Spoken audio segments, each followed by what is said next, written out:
ਜਿੱਥੇ ਚਰਖਾ ਕੱਤਣ ਵਾਲੀਆਂ ਹਿਜਰ ਵਿਛੋੜੇ ਕੱਤਣ,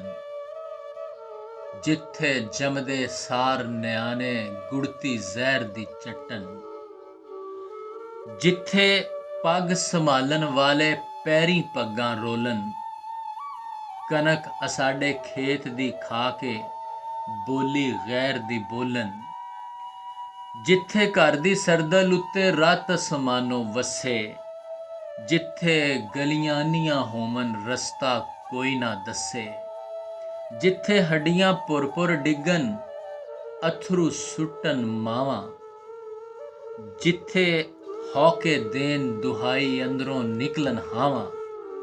ਉੱਥੇ ਦੱਸੋ ਕਿਹਦੇ ਲਈ ਮੈਂ ਗੀਤ ਖੁਸ਼ੀ ਦੇ ਗਾਵਾਂ। ਕਾਹਦਾ ਮੈਂ ਆਜ਼ਾਦ ਹਾਂ ਲੋਕੋ, ਕਾਹਦੇ ਜਸ਼ਨ ਮਨਾਵਾਂ। ਜਿਸ ਧਰਤੀ ਤੇ ਜੰਨਤ ਬੈਠੀ ਦੋਜ਼ਖ ਵਾਂਗੂ ਸੜਦੀ, ਰਹਿਮਤ ਦਾ ਸਿਰ ਨੰਗਾ ਵੇਖ ਕੇ ਕਜਨੋਂ ਦੁਨੀਆ ਡਰਦੀ,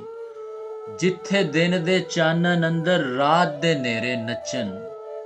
ਅੱਗ ਬਰੂਦ ਦੇ ਭਾਂਬੜ ਅੰਦਰ ਖਾਬ ਸੁਹਾਨੇ ਮੱਚਣ,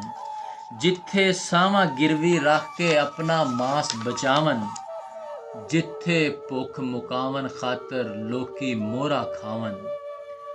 ਉਸ ਧਰਤੀ ਤੇ ਕਿਹੜੇ ਝੰਡੇ ਦੱਸੋ ਮੈਂ ਲਹਿਰਾਵਾਂ। ਕਾਹਦਾ ਮੈਂ ਆਜ਼ਾਦ ਹਾਂ ਲੋਕੋ, ਕਾਹਦੇ ਜਸ਼ਨ ਮਨਾਵਾਂ।